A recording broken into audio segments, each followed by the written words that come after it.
Hi, good morning. I'm Dexter Valles of Valma International.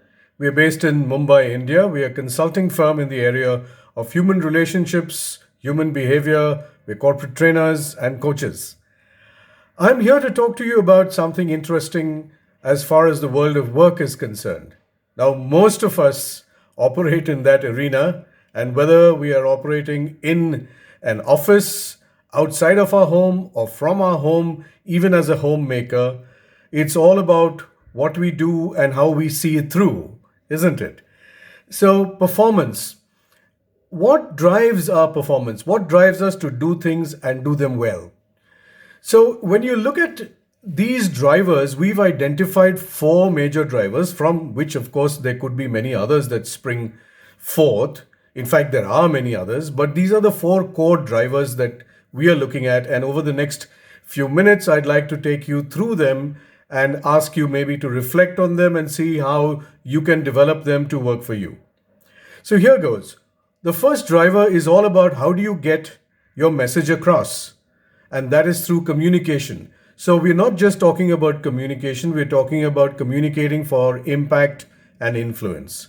So, impact is to be able to not only get what you want to say across or what you want to convey across, but it must land in a place in that person's mind or in your team's mind or in the organization's mind in such a way that it registers something significant so that other people can therefore be influenced by the impact that that message has with them. So, how do you create impact and how do you create influence through the way you communicate? So, there are a whole lot of rules in communication. As you know, there is a loop that says there's a sender, there's a receiver, there is a medium through which the message goes. The message has to be designed, encoded, it has to be transmitted, it has to be received and decoded, and you should get some kind of feedback that the message that has been received and decoded is actually the message that you were trying to send across. Then, of course, you need to follow up on that communication to see what is the other person going to do about it. It's not that once you've given the message and it's understood and it is decoded, that there is going to be some action that takes place. Sometimes that action may never come, or it may come in a manner that you don't expect it to be or don't want it to be. So, communicating is the first important step, the first important driver in any performance, right? So, communicating for impact and influence. You think about how do you need to create that impact and influence, and which method do you use? Do important communications go from you as emails, WhatsApp, or SMS messages? There are so many options today. Or do you personally go and deliver that message? Do you have a conversation? Do you actually spend time with the communication, or do you prefer to send it across through these various mediums where you do have some kind of control, but you really never know when it has been received, under what circumstances it is being received, what is the context in which it's being viewed, and what is really going to happen to it after it has landed over there. So ask yourself, what are you doing about critical communication? And by and large, which are the methods you are using for communication? How successful are you? When things go wrong, why do they go wrong? Or are we busy blaming other people for not receiving the message well? Now, as you know, they say if you take the responsibility of the sender and the receiver, and you have to consider 100% responsibility as the maximum to be achieved, how much do you think is the share between the receiver and the sender? And there are many people who say, 70 to the sender, 30 to the receiver. Some people say the other way around. And there are some people who say 50-50. Yes, it is 50-50, but not 50%. It's 100% each. Both the sender and the receiver have to take full and complete responsibility for the communication. It's much like everything else in life. If you really want to get something done, see it through all the way. And of course, if the other person or the people help and support along the way and also consider it their prime responsibility, then it gets done in a very powerful way. So, beyond communication, the next driver we are talking about is managing a changing environment. Managing the change and managing in the change. Flexibility, adaptability, creativity, innovation, These are the things that one need to bring to as far as competence is concerned, as far as performance is concerned in terms of competence and what are the tangible results that get delivered. But in these changing environments, we also have changing relationships because the context is always shifting. Our needs are shifting. Our awareness is shifting. What we want starts changing. The options available to us are much more and sometimes are much more confusing. So you may have a relationship that is also changing dynamically with the changing environment. And while the environment has certain pressures on you to deliver certain things, the relationships that drive those results in those environments would need looking at. When is the last time that you actually checked in on relationships that you are working in? Or have you assumed that once you have a relationship, it's going to stay pretty static in terms of it's going to be stable? You began with understanding, people liked you, they work with you well, they accept you for who you are. But have you checked recently whether that's the same status as of now? Or was it a status that was there and you've now assumed that it is still there? That could be dangerous.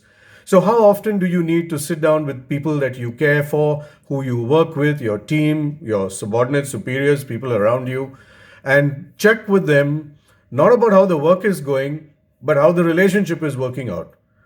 What is it that they want more from you? What would they like you to do more? How do you come across to them? And you could also share the same from the other point of view. What do you want from them? How do they come across to you? What would you like them to do more? And what would you like to compliment them for? Remember, it's always nice to begin with what works well because nobody is really ready to hear right up front what's not working well. After all of us are giving a lot of our time and effort into getting things done well. We all want to please ourselves and other people. So the last thing we want to hear up front is what's not going well, because that's a big dampener. And after that, the mind gets engaged with debating and arguing over that, and you're not listening to what else is being said around that. So begin with something that helps people to be able to pay attention to what's coming next. Set them up in a positive way to be able to receive the other side of the coin, right? So we've talked about communicating for impact and influence. We're also talking about managing a changing environment, managing in a changing environment. Number three is that your performance is always through people.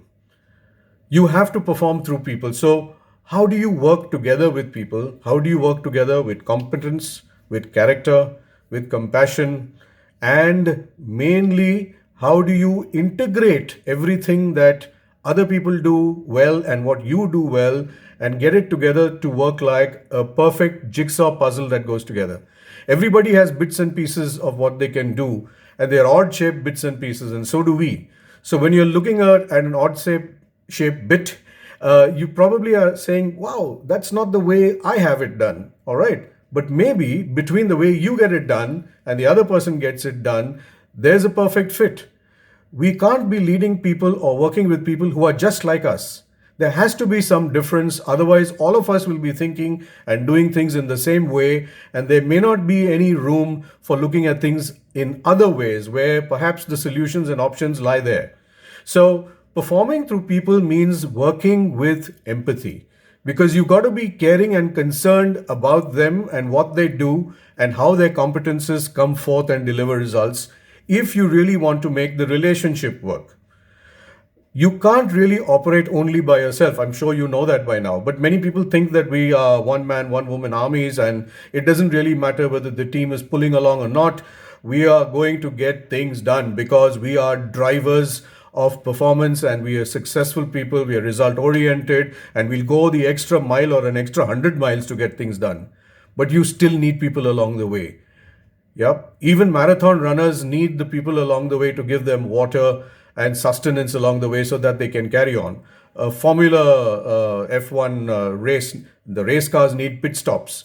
Everybody needs a whole lot of other people to make them successful. So let's understand that as a definite issue in life that we have to deal with. It is a definite factor. We can't get around it.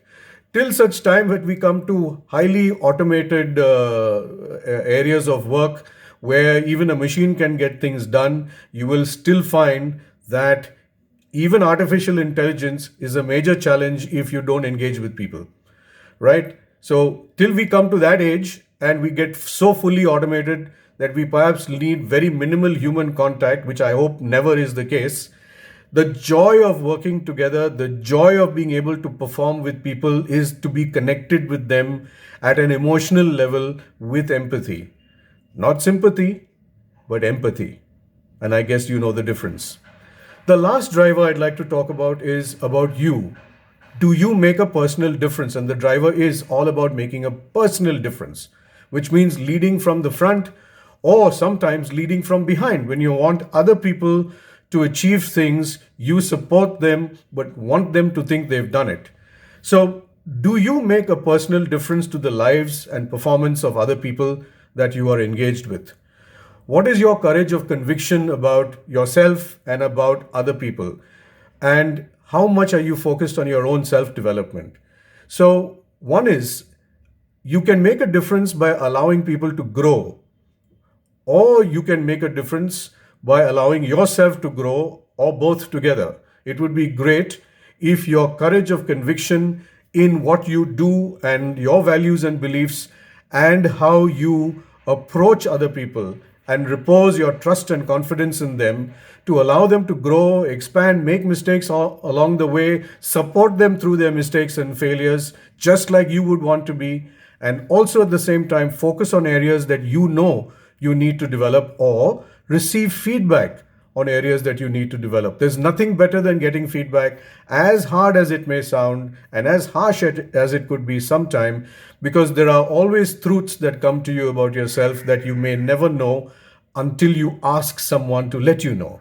The same way, look and see that despite the level of confidence and trust you put into others, how you are able to offer them your support in a way in which you can also give feedback to them on how they can do things and how you are maybe expecting them. Sharing expectations together and understanding how you stand in that area would be a great way to go along in making a difference. So, these are the four drivers I'd like to leave you with: communicating for impact, managing a changing environment, and managing in a changing environment, performing through people who are performing in that changing environment, working with empathy with them, and also making a personal difference. Finally, you cannot expect things to be done without you being present within it. Don't just be a witness to what is being done, be a participant in the performance. Thank you very much for listening in. I hope you have something to think about, and we'll catch you around the next time. This is Dexter Valles wishing you a great day and see you around.